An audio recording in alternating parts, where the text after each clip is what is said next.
अस्सलाम वालेकुम, बिस्मिल्लाहिर्रहमानिर्रहीम। डाला एजुकेशन के PHP ट्यूटोरियल में खुश आमदीद। अब हम डिसीजन मेकिंग की तरफ आते हैं। If else statement basically use करते हैं और ये बहुत ज़्यादा यूज़ होता है PHP के अंदर। लूपिंग और फॉर इफ़ और एल्स कंडीशंस हर जगह आपकी यूज़ होनी है। डेटाबेस से आपकी वैल्यू ड्राइव हुई है कि नहीं हुई है, आपने आगे जाके पेजिनेशन करनी है, उस वक्त भी ये चीज़ें नोटिफाई होंगी। If else statement uses this statement if you want to execute a set of code with a condition is true and another if the condition is not. इसी के अंदर हम जो पिछली डेटाबेस वाली भी वैल्यूज हैं अभी इस प्रोग्राम के अंदर रन करेंगे। अभी हमने कनेक्शन स्टैब्लिश किया था, अब हम इसके आगे जाके एक ये टेबल बनाएंगे और उसमें हम देखेंगे कि उस वक्त हम इसको इफ कंडीशन को कैसे इस्तेमाल करते हैं। If else statement use the statement if you want to execute a set of code with the condition is true and another if the condition is not true. Else if statement if used with the if else statement to execute a set of code if one on the several condition is true. अब आपको ये condition लगाते हुए ये ध्यान रखना चाहिए कि कौन सी वाली वैल्यूज आपकी कब आनी। जैसे इस वक्त हमने लगाया तो इफ और एल्स हमने इस प्रोग्राम में यूज़ की थी। अब हम एक डेटाबेस के साथ कनेक्टिविटी करके एक फ़ाइल बना रहे हैं जिसका मकसद हमारी टेबल को इंक्लूड करना है। तो अभी हमने पिछले ट्यूटोरियल के अंदर कनेक्शन की फ़ाइल को इस्टेब्लिश किया था, तो उसको जस्ट आपने इंक्लूड करना है। इंक्लूड और हमने इसको कनेक्शन डॉट PHP इंक्लूड कर ली। अब हमने एक क्यूरी बनानी है जिसका काम है कि आपकी टेबल जो है डेटाबेस है वो क्रिएट हो। तो we just create an SQL query is equal to, अब यहाँ पे आपने लिखना है क्रिएट डेटाबेस और फॉर एग्जांपल कोई नाम आप देना चाहते हैं तो फॉर एग्जांपल इसका नाम रख देते हैं शॉप। इसको बनाते हैं। अब इसके लिए फंक्शन क्या होता है, एक वेरिएबल में आपने इसका रिजल्ट ले लेना है, रिजल्ट, और इसको हमने क्यूरी को चलाना है। अब वो क्यूरी का चलाएंगे MySQL अंडरस्कोर क्यूरी और इसमें आपने SQL क्यूरी दे देनी है।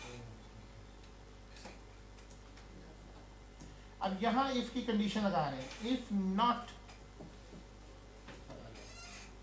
रिजल्ट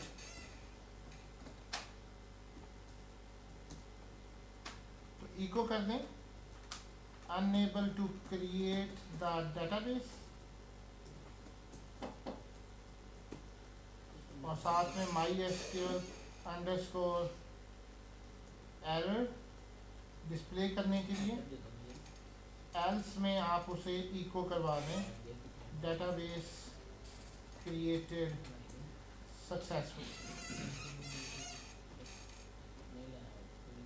अब हम इसको चलाते हैं और इसका नाम टेबल क्रिएशन, टेबल क्रिएट कर दें डॉट PHP। अब इसको रन करते हैं। Connection establish successfully, database created successfully. अब यहाँ पे गौर करने की बात है कि अगर हमारा डेटाबेस कनेक्शन एस्टैब्लिश हो चुका हुआ है तो हमें बार बार उसको डिस्प्ले करवाने की ज़रूरत नहीं है। तो कनेक्शन में जाएं। अब यहाँ पे आपको एल्स की ज़रूरत नहीं है, इसको मैं ख़त्म कर रहा हूँ। अब अगर आप गौर करेंगे तो नेक्स्ट इंशाल्लाह इसमें नहीं आएगा। ये इसे शॉप 1 करता हूँ एंड देन इसको रन अगेन करता हूँ। एक बात याद रखें कि ये जो क्रिएट टेबल का स्क्रिप्ट है ये एक दफ़ा ही रन होता है, ये बार बार रन नहीं होता है। अब डेटाबेस क्रिएटेड सक्सेसफुली, यहाँ पे आपका डेटाबेस क्रिएट हो चुका होगा। तो जिस फाइल में हमने टेबल बनाया फाइल तो बाद में सेव रखेंगे। हाँ जी, वो तो सेफ रखें, आपको ज़रूरत है तो आप उसको दोबारा कॉल कर सकते हैं। इसको आप गेट की वैल्यू थ्रू करा के इसको एक नॉर्मल भी बना सकते हैं जिस तरह से आप वैल्यूज लेना चाहते हैं। हम बात कर रहे थे कि इफ और एल्स की। इसी तरह से एक और स्टेटमेंट है जिसको हम इफ भी हमने यूज़ कर ली प्रोग्राम के थ्रू एंड इफ एल्स भी यूज़ कर ली। अब हम आते हैं जी स्विच स्टेटमेंट के जरिए। अगर आप इसके छोटे मोटे प्रोग्राम बनाना चाहते हैं तो वो आप बना सकते हैं। जैसे ग्रेड का प्रोग्राम बनाना चाहें कि अगर आपकी value less than equal then 10 है, लेकिन क्योंकि एक्चुअली अगर आप प्रैक्टिकली प्रोजेक्ट के हवाले से बात करें तो वहाँ पे कभी भी ग्रेड प्रोग्राम इस तरह से नहीं आता, इसलिए बेहतर है। लेकिन यहाँ पे जो कंडीशन दी हुई है उसको देख लेते। The if statement if you want to execute some code if the condition is true and another code if the condition is false, use if else statement. Syntax: if condition code to be executed if execution is true, और else code to be executed if condition is false. और similarly अगर यहाँ देखें कि if ये हमने programme उसको जो हमने लॉगिन का फॉर्म बनाया था उसके अंदर भी हमने सेम इसी तरीके से यूज़ किया, और कि अगर इस तरीके से आप यूज़ करना चाहें। एल्स इफ स्टेटमेंट होगी, एल्स इफ स्टेटमेंट के अंदर फर्दर मोर देन कंडीशन है, if condition, else if condition, and then if अगर आपकी डेट है D and D is equal to Friday, have a nice weekend, और अगर आपकी डी है और संडे है, हैव अ नाइस संडे, और एल्स में आप कहते हैं हैव अ नाइस डे। तो इस तरीके से आपका एक छोटा सा प्रोग्राम बन जाता है जिसके लिए आपकी value. Switch statement basically use होती, ये पहले भी आप लोग करके हैं, मैं फिर भी प्रोग्राम बना देता हूँ। लेट्स सपोज एक प्रोग्राम बना देते हैं।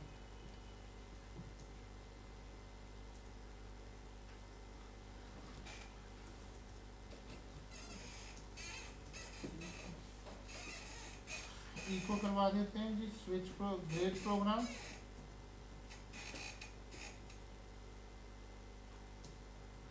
इसके लिए आप फॉर एग्जांपल एक वेरिएबल बनाते हैं marks, let's suppose equal to 23, और यहाँ पे आप स्विच लगाएंगे और इसके अंदर आपने वेरिएबल दे देना है जो आपका मार्क्स है।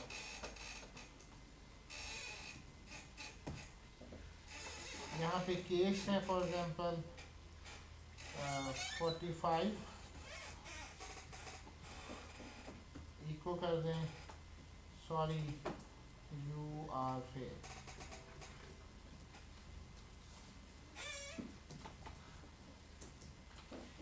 और इसको आप ब्रेक जरूर करवाएंगे। केस है 87,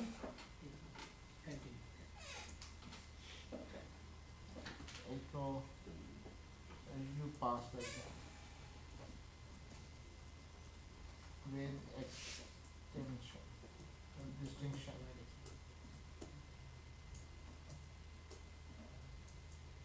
और डिफ़ॉल्ट में आपकी सारी वैल्यूज आ जाएंगी जो आपकी हैं, नॉट श्योर अबाउट।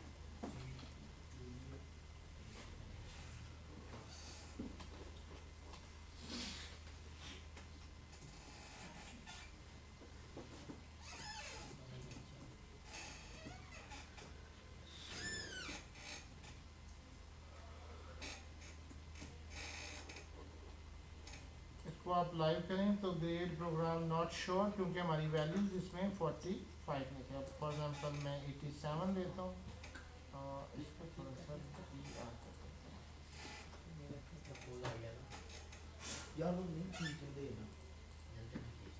तो pass the exam with the extension, और फिर ब्रेक स्टेटमेंट नहीं लगाई थी आपने,